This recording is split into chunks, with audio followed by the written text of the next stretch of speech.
해외 여행을 하다 보면 직항 비행기가 없어서 환승 비행기를 이용해야 하는 경우가 발생합니다. 언어 문제 등으로 환승은 늘 불안하기만 합니다. 그래서 2시간 이상 환승 시간을 확보하려고 노력을 하게 됩니다.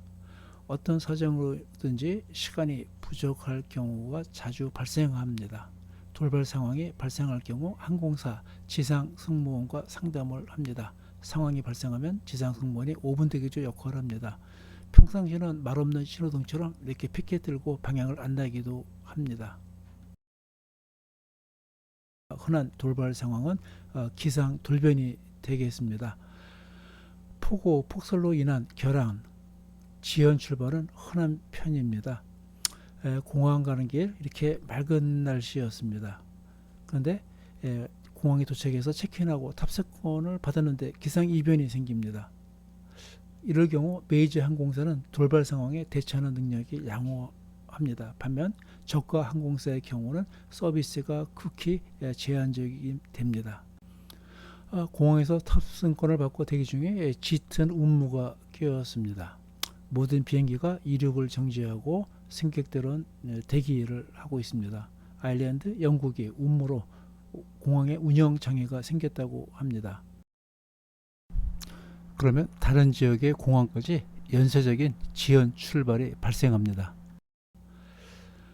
전광판만 하염없이 바라볼 수밖에 없습니다. 런던 캔슬 됐다고 나오고요.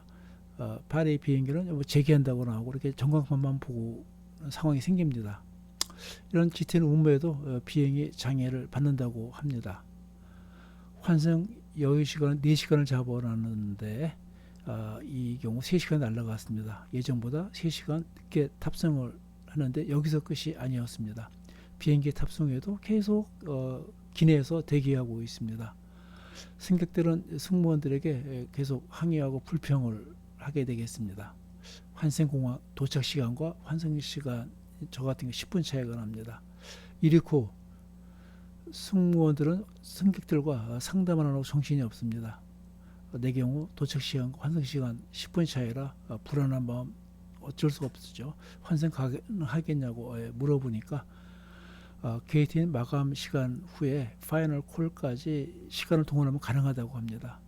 다시 묻고 확인하고 싶었지만 그럴 겨를이 없었습니다.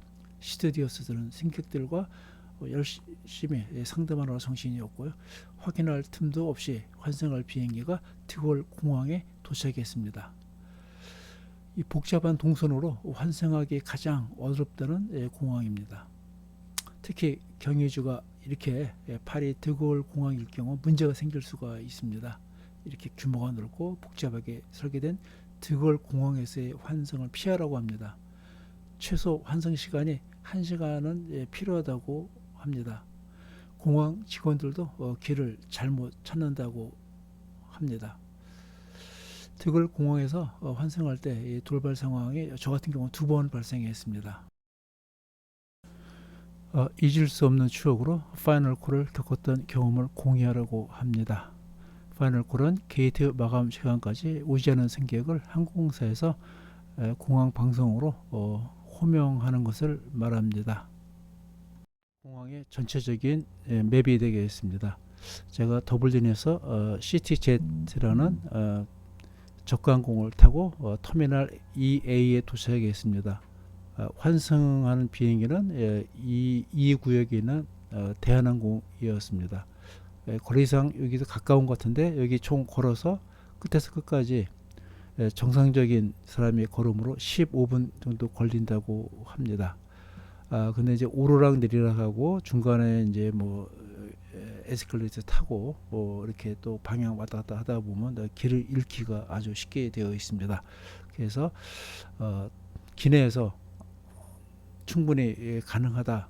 20분 이내에 도착할 수 있다라고 승무원에 들었고 또 지상에 착륙한 다음에 지상 승무원한테도 파이널 콜 전까지 도착할 수 있을 거다 하면서 세세하게 설명을 들었습니다. 일단 착륙은 지하 1층에서 이제 그라운드 플로어에서 이제 착륙을 하고 디파처는 이제 2층에서 진행이 되는데 1층에서 이제 2층으로 설명을 들 때는 이해가 됐는데, 설명을 듣고 2층에 올라와서 코너를 돌고 보니까 방향이 확 바뀌면서 이제 판단하기가 아주 어려웠습니다. 그래서 근처에 있던 공항 근무자에게 내 보딩 패스를 보여주었더니 전화기를 들고 전화하면서 이 사람 저 사람한테 바꿔주면서 난리가 났습니다. 불어로 대화를 하는데 뭐라고 하는지 알아들을 수가 없어서 그 직원이 또 다른 직원을 데리고 왔습니다. 시간 없어 정신없는 와중에 영어로 이 직원이 설명을 하는데 이게 영어인지 불어인지 중국어인지 이거 헷갈려가지고 이게 발음도 이상하고 억양도 이상하고 그래서 이제 만국 공용어인 제스처, 손짓, 발짓, 몸짓을 따라가지고 보안 검색대까지 어떻게 가게 됐습니다. 환승객도 연결편을 탈 때는 또 보안 검색을 합니다. 이때 따라온 직원이 뭐라고 설명을 하니까 그 직원은 뭐 항공사 직원이 아니었고 공항에 근무하는 직원이었던 것 같아요. 보안 검색 때도 그냥 통과가 되었습니다. 그리고 그 직원이 이제 방향을 가리키는 쪽으로 냅다 뛰었습니다. 복도가 얼마나 길고 길었던지 아픈 다리 관절이 있어서 이제 뛰지를 못하는데 아픈 다리를 끌고 빠른 걸음으로 옮기는데 좌우로 번호가 뭐 42, 43, 44, 45 쭉 이렇게 오는데 언제 내 번호가 오는지 정신이 없었습니다. 포기하고 싶은 생각, 차라리 여기서 환승을 포기할까 하는 생각도 들었습니다.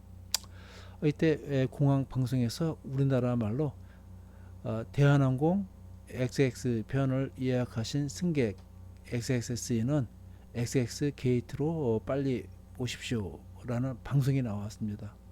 그래서 이륙 직전이라고 합니다. 이게 이른바 파이널 콜이 되겠습니다. 방향에 대한 확신도 없이 정신없이 걷는데 멀리 대한항공 유니폼을 입은 직원들이 소리치고 손짓하고 있었습니다. 한 직원, 남자 직원은 뛰어오더군요. 그래서 제 메고 있던 가방을 대신 메웠습니다. 이렇게 해서 간신히 탑승을 하게 되었습니다. 공항에 내리니까 수화물을 찾는 곳에서 대한항공 직원이 나를 찾습니다. 내 이름을 부르고 있더군요. 내 수화물은 연결편이 늦게 도착한 관계로 옮겨 싣지 못했다. 일주일 이내에 직원이 특별 배송하겠다면서 서류를 주었습니다. 그 서류에 이제 사인 알아듣고 뭐 일단 확인하는 사인, 서류에 사인이 되겠죠. 내 화물은 연결편에 옮겨 싣지 못해서 일주일 후에 받게 되었습니다. 아무튼 도전, 두려워하지 말고 도전을 하다 보면 이렇게 위태위태하게도 연결이 되고 성공할 수 있으니까 환승 두려움을 접어두고 도전하는 삶을 살면서 즐거운 여행, 새로운 세계를 느낄 수 있는 기회를 꼭 갖기를 바랍니다. 감사합니다.